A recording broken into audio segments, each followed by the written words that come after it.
नारायणं सर्वगुरुं जगदेकनाथं सकललोक नमस्कृतं च त्रैगुण्यवर्जितमजं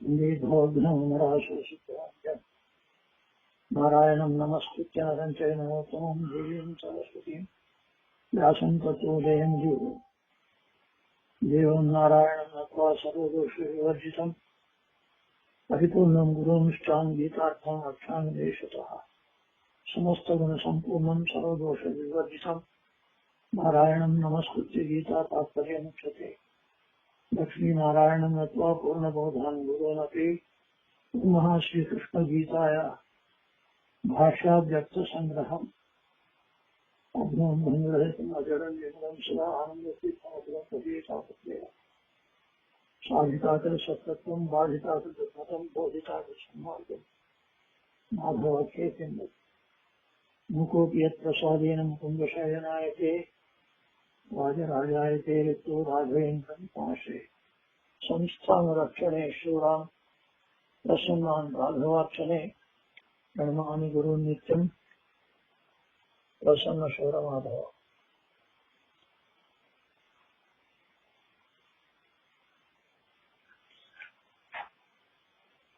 ಯೋಗದಲ್ಲಿ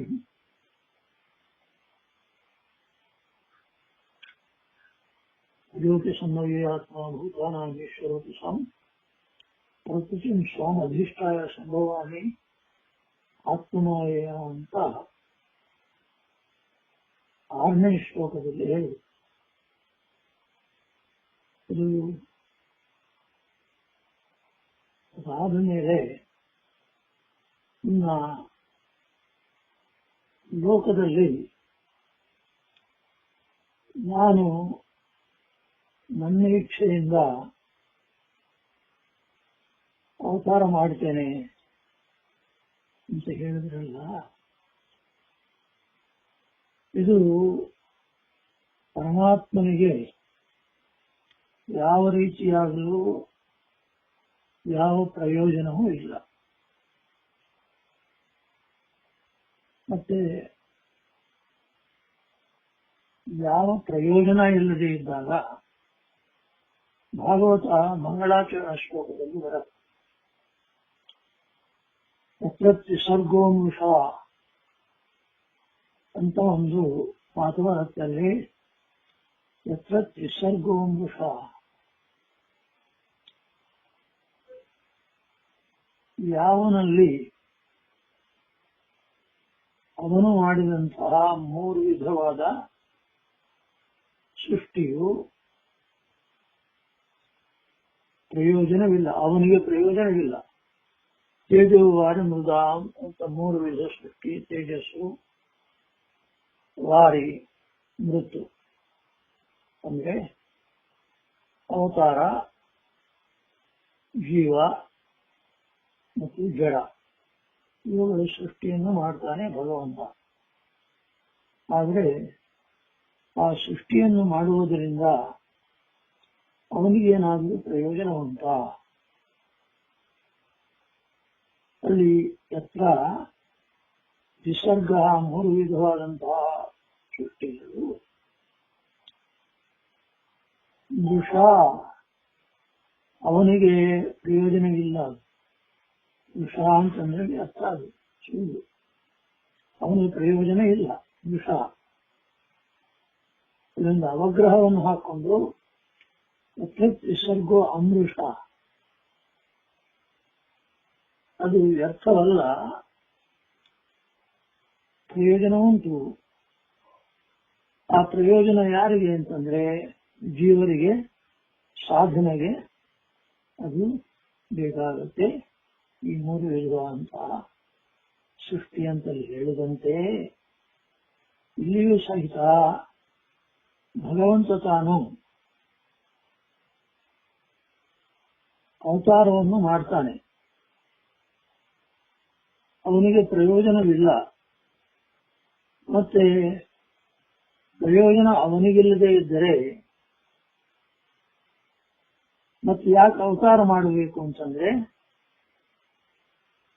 ಯತ್ರ ವಿಸರ್ಗೋ ಅಮೃಷ ಎಲ್ಲಿ ಅದು ವ್ಯರ್ಥವಾಗುವುದಿಲ್ಲವೋ, ಇಲ್ಲಿ ಅದು ಯಾವುದು ವ್ಯರ್ಥವಾಗುವುದಿಲ್ಲ ಅಂತಂದ್ರೆ ಲೋಕದಲ್ಲಿ ಧರ್ಮವನ್ನು ಸ್ಥಾಪನೆ ಮಾಡುವುದಕ್ಕಾಗಿ ಸಜ್ಜನರಿಗೆ ಸಾಧನೆಗೆ ಅನುಕೂಲ ಮಾಡುವುದಕ್ಕಾಗಿ ಭಗವಂತ ತಾನು ಅವತಾರ ಮಾಡ್ತಾನೆ ಅಂತ 7ನೇ ಶ್ಲೋಕದಲ್ಲಿ ಹೇಳಲಿಕ್ಕೆ ಹೊರಟಿದ್ದಾರೆ.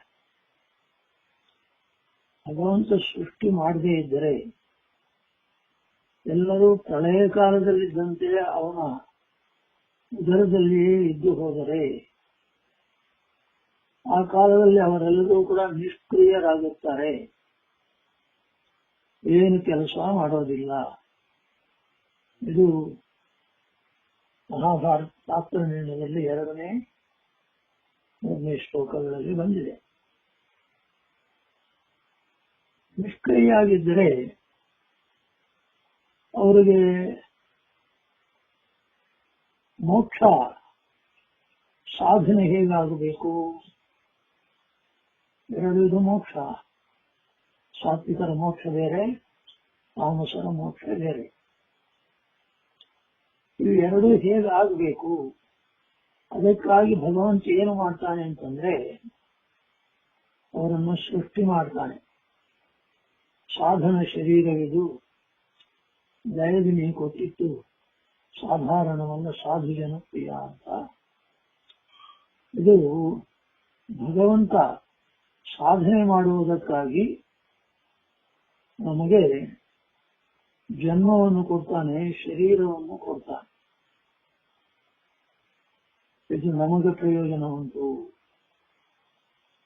ಅದನ್ನು ಇಲ್ಲಿ ಹೇಳ್ತಾರೆ, ಯದಾ ಯದಾ ಹಿ ಧರ್ಮಸ್ಯ ಜ್ಞಾನಿರ್ಭವತಿ ಭಾರತ ಅಭ್ಯುತ್ಥಾನಂ ಅಧರ್ಮಸ್ಯ ತದಾ ಆತ್ಮಾನಂ ಸೃಜಾಮ್ಯಹಂ. ಯಾವಾಗ ಯಾವಾಗ ಧರ್ಮಕ್ಕೆ ಹಾನಿ ಬರುತ್ತೋ ಆವಾಗ ನಾನು ಧರ್ಮವನ್ನು ರಕ್ಷಣೆ ಮಾಡುವುದಕ್ಕೆ, ಅಭಿವೃದ್ಧಿ ಮಾಡುವುದಕ್ಕೆ ಸದಾ ಆ ಕಾಲದಲ್ಲಿ ಆತ್ಮಾನಂ ಸೃಜಾಮ್ಯಹಂ, ನನ್ನನ್ನು ನಾನು ಸೃಷ್ಟಿ ಮಾಡಿಕೊಳ್ತೇನೆ. ಅಂದ್ರೆ ಪರಮಾತ್ಮ ತಾನು ಲೋಕದಲ್ಲಿ ಧರ್ಮವನ್ನು ಸ್ಥಾಪನೆ ಮಾಡಿ ಅದರಿಂದ ಜೀವರಿಗೆ ಸಾಧನ ಮಾರ್ಗವನ್ನು ತೋರಿಸಿಕೊಡ್ತಾನೆ. ಅಷ್ಟೇ ಹೊರತು ಅವನಿಗೆ ಅವತಾರಗಳಿಂದ ಏನೂ ಪ್ರಯೋಜನವಿಲ್ಲ. ಇಲ್ಲಿ ಯದಾ ಯದಾ ಹಿ, ಯಾವಾಗ ಯಾವಾಗ, ಧರ್ಮಸ್ಯ ಧರ್ಮಗಳಿಗೆ, ಜ್ಞಾನಿಹಿ ಅಂದ್ರೆ ನಾಶ ಉಂಟಾಗತ್ತೋ, ಇದಾದ್ರೆ ಕೆಡುಕು ಉಂಟಾಗತ್ತೋ, ಆವಾಗ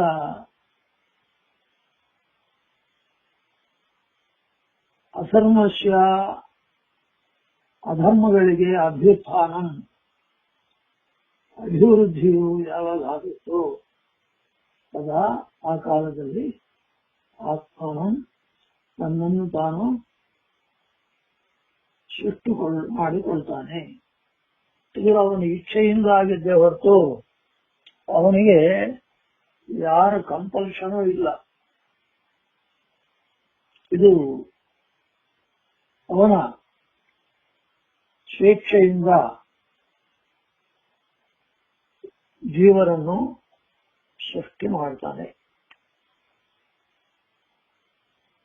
ಮತ್ತೆ ಇಲ್ಲಿ ಹೇಳ್ತಾರೆ ಈ ರೀತಿಯಲ್ಲಿ ಕಿಂಚ ಸ್ವಪ್ರಯೋಜನಾಭಾವೇಪಿ,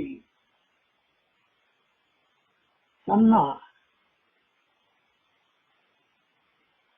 ಸ್ವಪ್ರಯೋಜನವು ಅಭಾವೇಪಿ ಇಲ್ಲದೇ ಇದ್ದರೂ ಸಹಿತ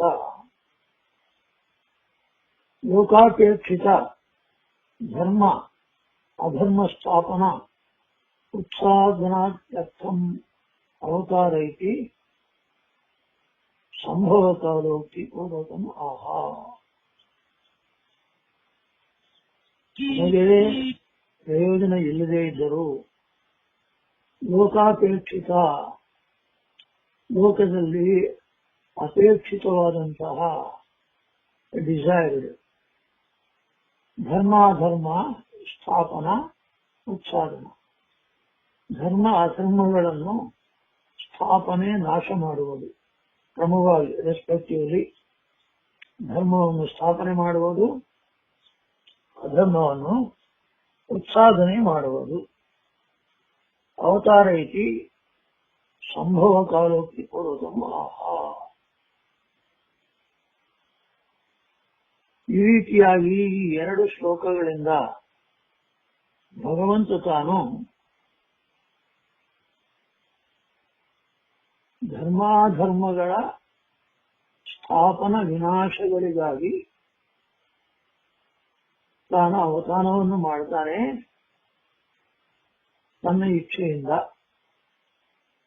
ಅದಾದ ಮೇಲೆ ಮುಂದೆ ಪರಿತ್ರಾಣಾಯ ಸಾಧೂನಾಂ ವಿನಾಶಾಯ ಚ ದುಷ್ಕೃತಾಂ ಧರ್ಮ ಸಂಸ್ಥಾಪನಾರ್ಥಾಯ ಸಂಭವಾಮಿ ಯುಗೆ ಯುಗೆ.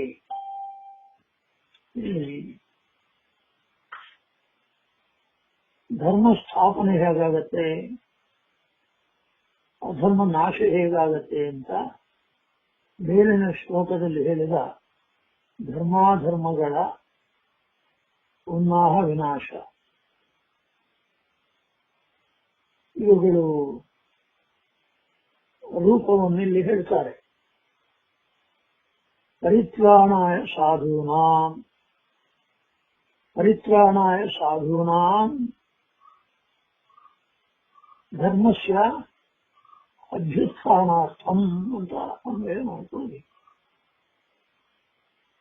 ಸಾಧುಗಳನ್ನು, ಸಾಧು ಜನರನ್ನು ರಕ್ಷಣೆ ಮಾಡುವುದಕ್ಕಾಗಿ ನಾನು ಅವತಾರವನ್ನು ಮಾಡ್ತಾನೆ. ಅದರಿಂದ ಏನಾಗುತ್ತೆ, ಧರ್ಮದ ಅಭ್ಯುತ್ಥಾನವಾಗುತ್ತೆ, ಧರ್ಮ ರಕ್ಷಿಸಲ್ಪಡುತ್ತೆ, ಅದಕ್ಕೊಂದಿಷ್ಟು ಬಲ ಬರುತ್ತೆ. ಪರಿತ್ರಾಣಾಯ ಸಾಧೂನಾಂ ವಿನಾಶಾಯ ಚ ದುಷ್ಕೃತಾಂ, ದುಷ್ಕರ್ಮಿಗಳನ್ನು, ದುಷ್ಟರನ್ನು ವಿನಾಶ ಮಾಡುವುದಕ್ಕೆ. ಈ ಎರಡರಿಂದ ಏನಾಗುತ್ತೆ ಅಂದ್ರೆ ಧರ್ಮ ಸಂಸ್ಥಾಪನೆ ಆಗುತ್ತೆ. ಧರ್ಮ ಅಂತಂಬುದು ತನ್ನಿಷ್ಟಕ್ಕೆ ತಾನು ನಡೆಸಿಕೊಂಡು ಹೋಗೋದಲ್ಲ, ಅದು ಜನರ ಪ್ರವೃತ್ತಿಯಿಂದ ಧರ್ಮವೋ ಅಧರ್ಮವೋ ಗೊತ್ತಾಗುತ್ತೆ. ಆದ ಕಾರಣ ಇಲ್ಲಿ ಧರ್ಮವನ್ನು ಆಚರಿಸುವವರು ಅವರನ್ನು ರಕ್ಷಣೆ ಮಾಡಬೇಕು, ಅಧರ್ಮವನ್ನು ಮಾಡುವವರನ್ನು ನಾಶಗೊಳಿಸಬೇಕು. ಇದಕ್ಕಾಗಿ ನಾನು ಮಾಡಬೇಕಾಗಿದ್ದು ಏನು ಅಂತಂದ್ರೆ ಸಾಧು ಜನರನ್ನು ರಕ್ಷಣೆ ಮಾಡಬೇಕು, ದುಷ್ಟ ಜನರನ್ನು ಶಿಕ್ಷಿಸಬೇಕು. ಪರಿತ್ರಾಣಾಯ ಸಾಧೂನಾಂ ವಿನಾಶಾಯ ಚ ದುಷ್ಕೃತಾಂ. ಇದು ಮಾಡಿದ್ರಿಂದ ಏನಾಗತ್ತೆ ಅಂತಂದ್ರೆ ಧರ್ಮ ಸಂಸ್ಥಾಪನೆ ಆಗತ್ತೆ. ಈ ಧರ್ಮ ಸಂಸ್ಥಾಪನೆಗೆ ಯುಗೇ ಯುಗೇ ಯಾವ ಯಾವ ಕಾಲದಲ್ಲಿ ಇಂತಹದ್ದು ಸಂಭವಿಸುತ್ತವೋ ಆಯಾ ಕಾಲದಲ್ಲಿ ಸಂಭವಾಮಿ ಯುಗೇ ಯುಗೇ ನಾನು ಅವತಾರವನ್ನು ಮಾಡ್ತೇನೆ.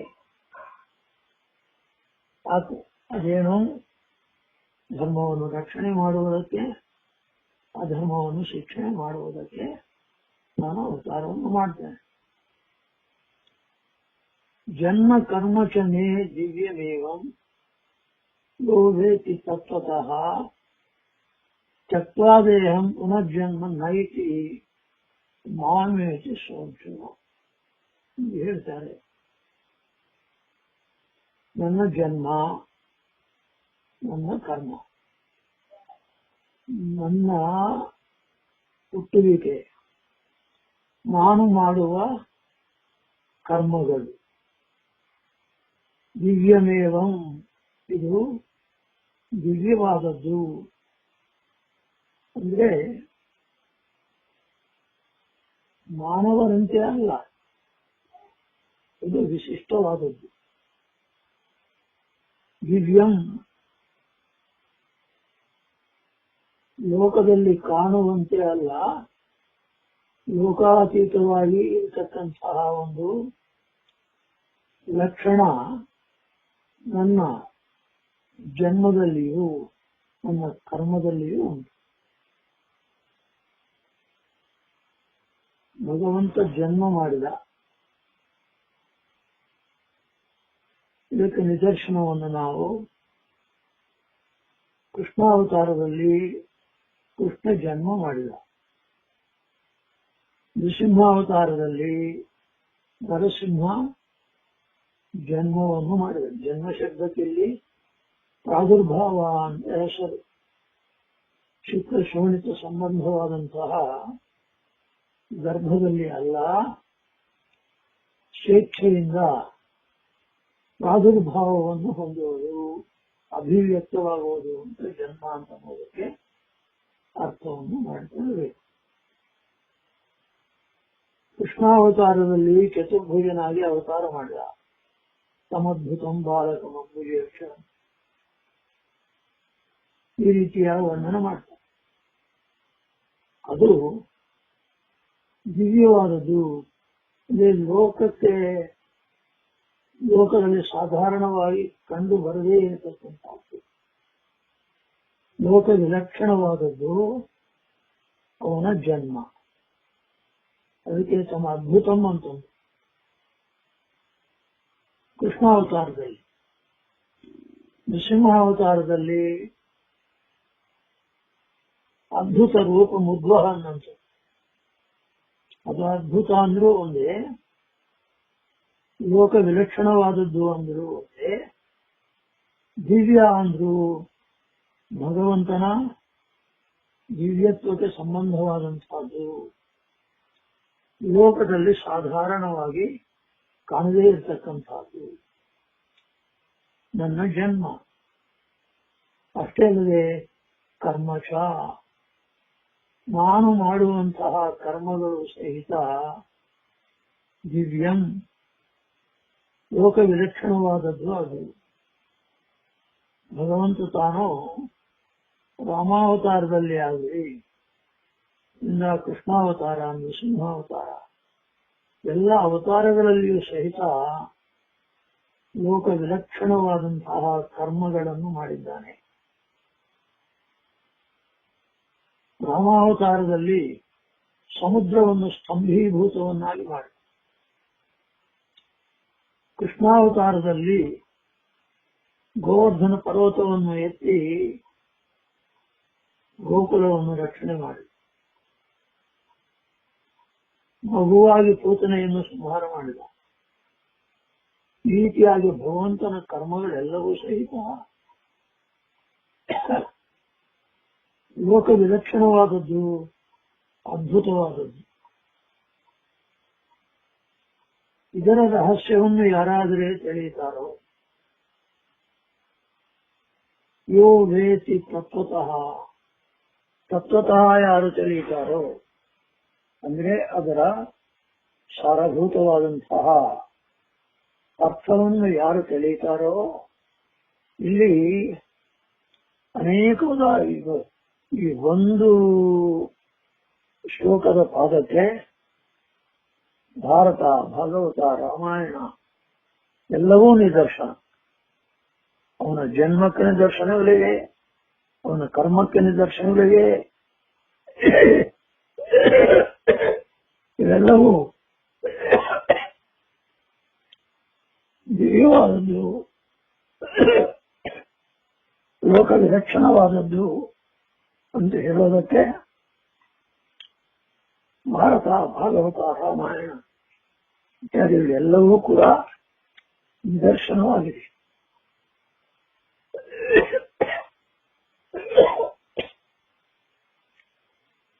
ಇವುಗಳನ್ನು ಯಾವನಾದರೆ ವೇದಿ ತತ್ವತಃ,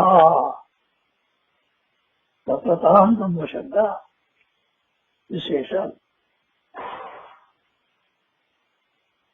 ಸರಿಯಾಗಿ ಯಾವನಾದರೆ ತಿಳಿತಾನೋ, ವಾಸ್ತವ ಸ್ಥಿತಿಯನ್ನು ಯಾರಾದರೆ ತಿಳಿತಾರೋ ತತ್ವತಃ. ಇದಕ್ಕೆ ಒಂದು ನಿದರ್ಶನವನ್ನು ಕೊಡ್ತೇವೆ. ಕೃಷ್ಣ ಅವತಾರ ಮಾಡಿದಾಗ 7 ವರ್ಷದ ಮಗು. ಅವನು ಗೋಪಿಕಾ ಸ್ತ್ರೀಯರೊಂದಿಗೆ ರಾಸಕ್ರೀಡೆಗಳನ್ನು ಆಡಿದ. ಇಲ್ಲಿ ಶುಕಾಚಾರ್ಯರಿಗೆ ಪರೀಕ್ಷಿತ ರಾಜರು ಶುಕಾಚಾರ್ಯರನ್ನು ಕೇಳ್ತಾರೆ, ಧರ್ಮ ಸೇತುಗಳನ್ನು ಅಂದ್ರೆ ಧರ್ಮವನ್ನು ರಕ್ಷಣೆ ಮಾಡಬೇಕಾದವನು ಸ್ತ್ರೈಣನಂತೆ ಅಧರ್ಮ ಪ್ರವೃತ್ತಿಯನ್ನು ತೋರಿಸಿದ್ದಾನೆ, ಇದು ಹೇಗೆ? ಅದಕ್ಕೆ ಶುಕಾಚಾರ್ಯರ ಅರ್ಥ ಹೇಳ್ತಾರೆ, ಅಗ್ನಿಗೆ ಯಾವ ದೋಷವೂ ಇಲ್ಲ. ಅಗ್ನಿಯಲ್ಲಿ ಯಾವ ಪದಾರ್ಥ ಹಾಕಿದರೂ ಸಹಿತ ಅದು ಸುಟ್ಟು ಬಿಸಾರ. ಹಾಗೆ ಅಗ್ನಿಯಂತೆ ಭಗವಂತ. ಇಲ್ಲಿ ವ್ಯಾಸರಾಜರು ಒಂದು ಕೃತಿಯಲ್ಲಿ ಜಾರತ್ವ ಮಾಡಿದ ಪಾಪಗಳಿಗೆಲ್ಲ ಗೋಪೀಜನ ಜಾರನೆಂದರೆ ಸಾಲದೆ ಅಂತ ಒಂದು ಕೃತಿಯಲ್ಲಿ ಹೇಳ್ತಾರೆ. ಯಾಕೆ ಹೇಳಲಿಕ್ಕೆ ಬಂದೆ ಅಂತಂದ್ರೆ, ತತ್ವತಃ ಎಂಬ ಶಬ್ದಕ್ಕೆ ಮೇಲನೋಟಕ್ಕೆ ಅವನು ಗೋಪೀಜನ ಜಾರ, ತತ್ವ ಬೇರೆ ಇದೆ. ಅಲ್ಲಿ ಗೋಪೀಜನ ಜಾರ ಅಂತ ನೀವು ಅಂದ್ಬಿಟ್ರೆ ನೀವು ಶುದ್ಧರಾಗಿ ಬಿಡ್ತೀರಾ. ಅದು ತತ್ವವನ್ನು ಅರ್ಥ ಮಾಡಿಕೊಳ್ಳದೆ ಮಾತನಾಡುವಂತಹ ಶಬ್ದಗಳು.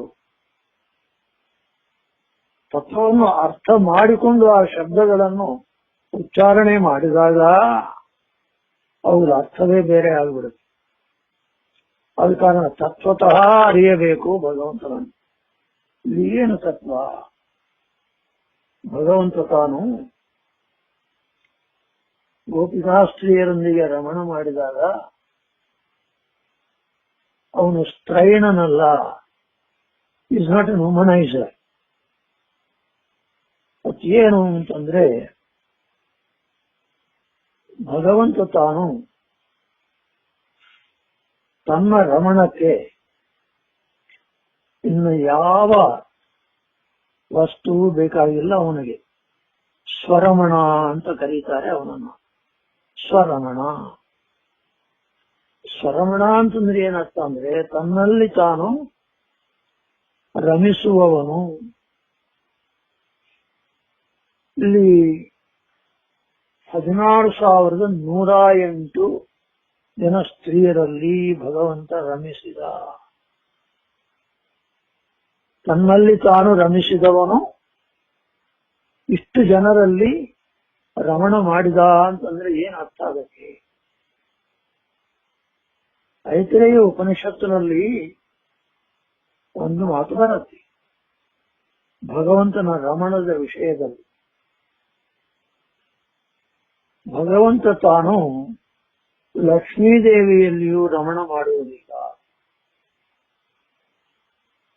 ಮತ್ತೆ ಲಕ್ಷ್ಮೀದೇವಿಯ ಸಮಾಗಮ ಹೇಗೆ ಅಂದ್ರೆ, ಲಕ್ಷ್ಮೀದೇವಿಯಲ್ಲಿ ಭಗವಂತನ ಸ್ತ್ರೀ ರೂಪ ಒಂದುಂಟು. ಆ ಭಗವಂತನ ಸ್ತ್ರೀ ರೂಪದೊಂದಿಗೆ ತಾನು ರಮಿಸುವುದು ಅಂದ್ರೆ ಐಕ್ಯವನ್ನು ಹೊಂದುವುದು, ಸ್ವರಮಣತ್ವ. ರುಕ್ಮಿಣಿ ತಾನು ಒಂದು ಮಾಧ್ಯಮ ಅಷ್ಟೇನೆ. She is only medium. ಅದರಲ್ಲಿ ಭಗವಂತನ ಹೆಣ್ಣು ರೂಪ ಉಂಟು. ಸ್ವಾಖ್ಯ ಯೋಷಿತ್ ರಮಣ, ತನ್ನದೇ ಆದ ಸ್ತ್ರೀಯೊಂದಿಗೆ ತಾನು ಐಕ್ಯವನ್ನು ಹೊಂದುವುದು ಸ್ವರಮಣ. ರುಕ್ಮಿಣಿಯಾಗಲಿ, ಅಷ್ಟಮಹಿಷೆಯರಾಗಲಿ, 16,100 ಜನರಾಗಲಿ, ಇವರೆಲ್ಲರಲ್ಲಿಯೂ ಇರ್ತಕ್ಕಂತಹ ತನ್ನದೇ ಆದ ಸ್ತ್ರೀ ರೂಪದೊಂದಿಗೆ ತಾನು ರಮಣ ಮಾಡುವುದು ಸ್ವರಮಣತ್ವ ಅವನದು. ಇದರಿಂದ ಏನಾಗತ್ತೆ ಅಂತಂದ್ರೆ,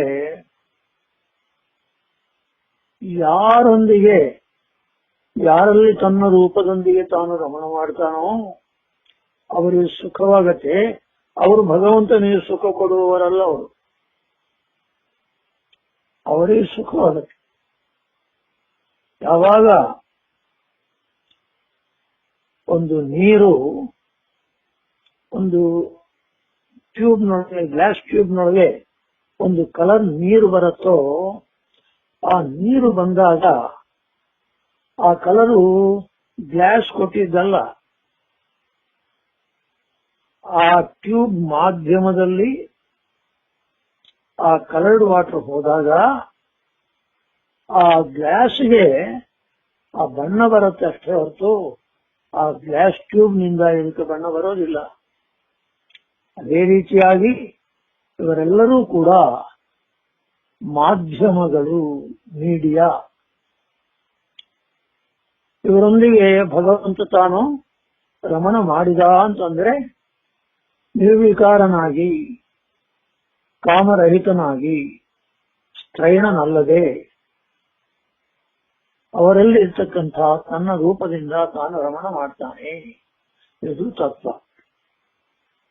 ಯೋಗೇತಿ ತತ್ವತಃ, ಈ ತತ್ವವನ್ನು ತಿಳಿದುಕೊಂಡು ನನ್ನ ಜನ್ಮವನ್ನು ಕುರಿತಾಗಲಿ, ನನ್ನ ಕರ್ಮವನ್ನು ಕುರಿತಾಗಲಿ, ಆ ವೈಲಕ್ಷಣ್ಯವನ್ನು, ದಿವ್ಯವಾದಂತಹ ವಿಲಕ್ಷಣವಾದಂತಹ ಈ ನನ್ನ ತತ್ವವನ್ನು ಯಾರಾದರೆ ತಿಳಿಯುತ್ತಾರೋ,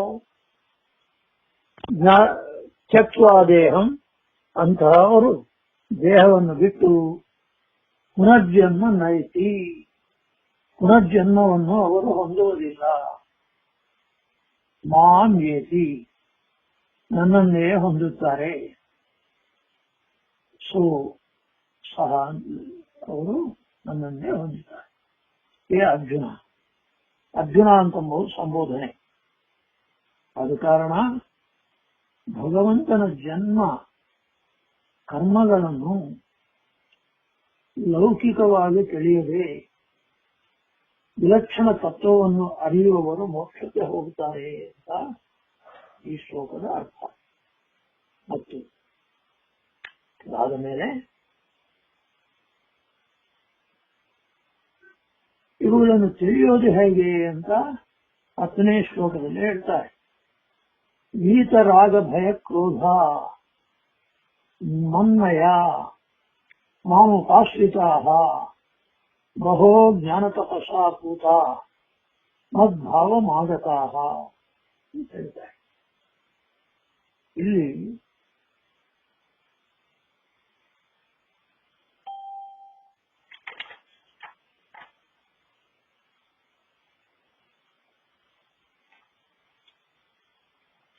ಭೀತರಾಗ ಭಯ ಕ್ರೋಧ, ನನ್ನನ್ನು ಈ ರೀತಿಯಾಗಿ ತತ್ವಯುಕ್ತವಾಗಿ ತಿಳಿಯುವವರು ಯಾರು ಅಂತಂದ್ರೆ ಈತರಾಗ ಭಯ ಕ್ರೋಧ. ಈತ ಅಂದ್ರೆ ಹೋದಂತಹ ಭಯ ಕ್ರೋಧಗಳು. ಭಯ, ಸಿಟ್ಟು ಇತ್ಯಾದಿಗಳಲ್ಲೂ ಹೋಗಬೇಕು. ಭಯ ಹೇಗೆ ಬರುತ್ತೆ, ಕ್ರೋಧ ಹೇಗೆ ಬರುತ್ತೆ ಮೊದಲೇ ಹೇಳಿದ್ರು. ಕಾಮಾತ್ ಸಂಜಾಯತಿ ಕ್ರೋಧ. ಒಂದು ವಿಷಯದ ಮೇಲೆ ನಮಗೆ ತುಂಬಾ ಅಭಿಲಾಷೆ ಉಂಟು, ಅದನ್ನು ಕುರಿತೇ ನಾವು ಯಾವಾಗಲೂ ಮನಸ್ಸಿನಲ್ಲಿ ಚಿಂತೆ ಮಾಡ್ತಾ ಇರ್ತೇವೆ. ವೀತ ರಾಗ ಭಯ ಕ್ರೋಧ. ರಾಗ ಅಂದರೆ ಆ ವಸ್ತುವಿನಲ್ಲಿ ನಾವು ತೋರಿಸುವಂತಹ ಅಭಿಲಾಷೆ, ಪ್ರೀತಿ, ಇದನ್ನು ರಾಗ ಅಂತಾರೆ. ಅದಕ್ಕೆ ಯಾರಾದರೂ ಆತಂಕ ಮಾಡಿದರೆ ಅದನ್ನೇ ಸಂಘ ಅಂತಾರೆ. ವೀತರಾಗ ಸಂಗಂ ತ್ಯಕ್ವ ಅಂತ ಹೇಳಿದ್ರು ಒಂದ್ ಕಡೆ, ಸಂಘ ಅಂತಾರೆ ರಾಗ. ಇದು ನನಗೆ ಬೇಕು, ಇದು ನನಗೆ ಬೇಕು, ಅಪೇಕ್ಷಣೀಯವಾದದ್ದು, ಅಭಿಲಾಷವುಳ್ಳದ್ದು ಆ ವಸ್ತು, ಅದು ನನಗೆ ಬೇಕು ಅಂತಂಬುದು ರಾಗ. ಭಯ ಅದರ ಸಾಧನೆಯಲ್ಲಿ ಆಗುವಂತ ತೊಡಕುಗಳಿಂದ ಬರುವಂತಹ ಭಯ. ಕ್ರೋಧ ಅದಕ್ಕೆ ಯಾರಾದರೂ ಆತಂಕ ಮಾಡಿದರೆ ಬರತಕ್ಕಂತಹ ಸಿಟ್ಟು. ಇಂತಹವುಗಳನ್ನು ವೀತ ಬಿಟ್ಟವರಾಗಿ ಸಂಘವನ್ನು ಬಿಡಬೇಕು. ಸಂಘದಿಂದ ಉತ್ಪನ್ನವಾದಂತಹ ಭಯ, ಕ್ರೋಧ ಇತ್ಯಾದಿಗಳನ್ನು ಬಿಡಬೇಕು. ವೀತರಾಗ ಭಯ ಕ್ರೋಧ. ಮನ್ಮಯ ಮಾಮುಪಾಶ್ರಿತಾ. ಮನ್ಮಯ ತತ್ವತಃ ತಿಳಿದುಕೊಳ್ಳಬೇಕು ಅಂತ ಹೇಳಿದ್ರಲ್ಲ, ಅದು ಹೇಗೆ ತಿಳಿದುಕೊಳ್ಳಬೇಕು ಅಂತಂದ್ರೆ ಮನ್ಮಯತ್ವ, ನನ್ನ ಮಯತ್ವವು. ನಾನು ಎಲ್ಲಾ ಕಡೆಯೂ ಇದ್ದೇನೆ, ಎಲ್ಲಿ ನೋಡಿದ್ರು ನಾನೇ ಇದ್ದೇನೆ. ವಾಸುದೇವನ ವ್ಯಾಪ್ತಿ ಚಿಂತನೆ ಅದ್ಭುತವಾದದ್ದು. ನೆನೆದಷ್ಟು ಕೂಡ ಆನಂದ ಉದ್ರೇಕವಾಗುವಂತಹದ್ದು ಭಗವಂತನ ವ್ಯಾಪ್ತಿ, ಅದೇ ಅವನ ಮಯತ್ವ. ವಸ್ತುಗಳಲ್ಲಿ, ವಸ್ತುಗಳ ಲಕ್ಷಣಗಳಲ್ಲಿ, ವಸ್ತುಗಳ ತತ್ವದಲ್ಲಿ ಸರ್ವತ್ರ ಅವನೇ ಇದ್ದಾನೆ. ಅದು ಮಯತ್ವ. ನಾವು ಒಂದು ಪದಾರ್ಥವನ್ನು ನೋಡ್ತೇವೆ, ಒಳ್ಳೆ ಮಾವಿನ ಹಣ್ಣು ನೋಡುದು. ಆ ಮಾವಿನ ಹಣ್ಣಿಗೆ ಒಂದು ರಂಗು ಇದೆ, ರುಚಿ ಇದೆ, ವಾಸನೆ ಇದೆ. ಈ ಮಾವಿನ ಹಣ್ಣು ಅಂತಂಬ ಪದಾರ್ಥಕ್ಕೆ ಆಕರ್ಷಣೀಯವಾದಂತಹ ಇಂದ್ರಿಯಗಳಿಗೆ ಆಕರ್ಷಣೆ ಮಾಡುವಂತಹ ಈ ಲಕ್ಷಣಗಳೆಲ್ಲವೂ ಸಹಿತ ಯಾರಿಂದ ಬಂತು? ಭಗವಂತನ ಸನ್ನಿಧಾನದಿಂದ ಬಂತು. ವಾಸನೆ ಬರೋದಕ್ಕೆ ಅವನು ಕಾರಣ, ರಂಗು ಬರೋದಕ್ಕೆ ಅವನು ಕಾರಣ, ರುಚಿ ಬರೋದಕ್ಕೆ ಅವನು ಕಾರಣ. ಈ ರೀತಿಯಾಗಿ ಎಲ್ಲ ಪದಾರ್ಥಗಳ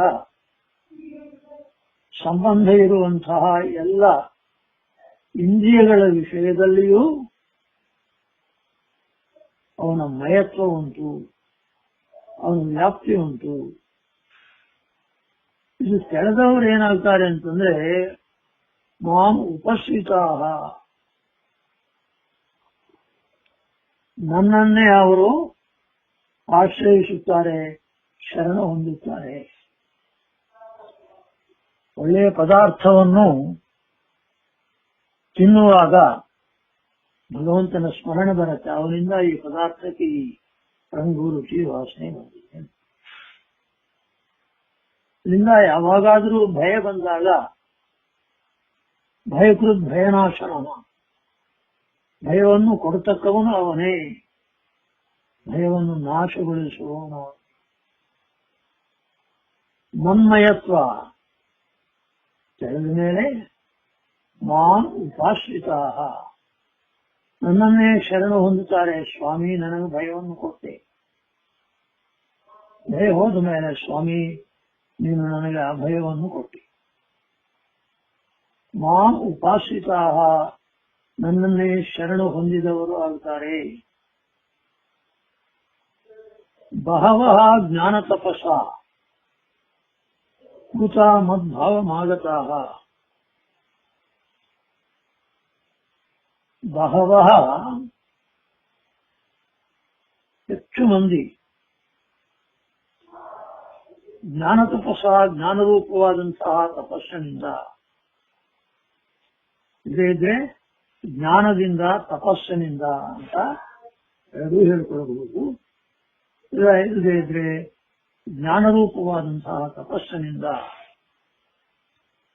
ಊತ ಪವಿತ್ರರಾಗುತ್ತಾರೆ ಅವರು. ನನ್ನನ್ನು ಆಶ್ರಯಿಸಿದವರು ಪವಿತ್ರರಾಗುತ್ತಾರೆ.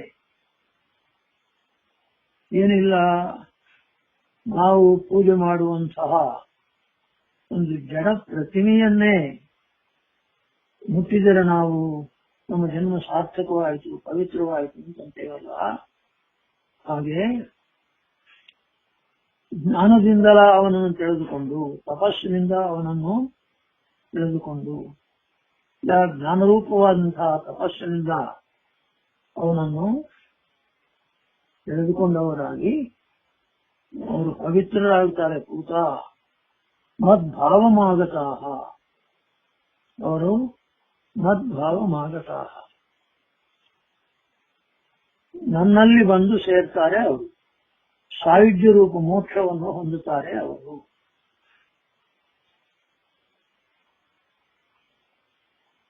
ಮನ್ಮಯ ಎಂಬುದಕ್ಕೆ ಇಲ್ಲಿ ಭಾಷ್ಯದಲ್ಲಿ ಹೇಳ್ತಾರೆ, ಮತ್ ಪ್ರಚುರಾಹ ಸರ್ವತ್ರ ಮಾಂ ವಿನಾ ಕಿಂಚಿತ್ ಪಶ್ಯಂತಿ ಇತಿ ಅರ್ಥ. ಹೇಳ್ತಾರೆ ಸರ್ವತ್ರ ಮನ್ಮಯ ಅಂತಂಬುದಕ್ಕೆ ಅರ್ಥ ಸರ್ವತ್ರ ಮಾಂ ವಿನಾ ನನ್ನನ್ನು ಬಿಟ್ಟು ಕಿಂಚಿತ್ ಸ್ವಲ್ಪವೂ ಬೇರೆ ಪಶ್ಯಂತಿ ಯಾವುದನ್ನು ಅವರು ತಿಳಿಯೋದಿಲ್ಲ, ನೋಡೋದಿಲ್ಲ. ಎಲ್ಲದರಲ್ಲಿಯೂ ಭಗವಂತನನ್ನೇ ದರ್ಶನ ಮಾಡ್ತಾರೆ. ಅದು ಮನ್ಮಯ. ಈ ರೀತಿಯಾಗಿ ಇಂತಹವರು ಏನಾಗುತ್ತಾರೆ ಅಂತಂದ್ರೆ ಮದ್ಭಾವಮಾಗತಾಃ ನನ್ನನ್ನು ಸೇರ್ತಾರೆ. ಅವರು ಮೈಭಾವೋ ಮದ್ಭಾವ ಅಂತ ಭಾಷ್ಯ. ನನ್ನಲ್ಲಿ ಅವರು ಸಾಯುಜ್ಯ ರೂಪವಾದಂತಹ ಮೋಕ್ಷವನ್ನು ಹೊಂದುತ್ತಾರೆ. ಈ ರೀತಿಯಾಗಿ ಜೀವರಾಶಿಗಳ ಭೇದವನ್ನು ಹೇಳಿ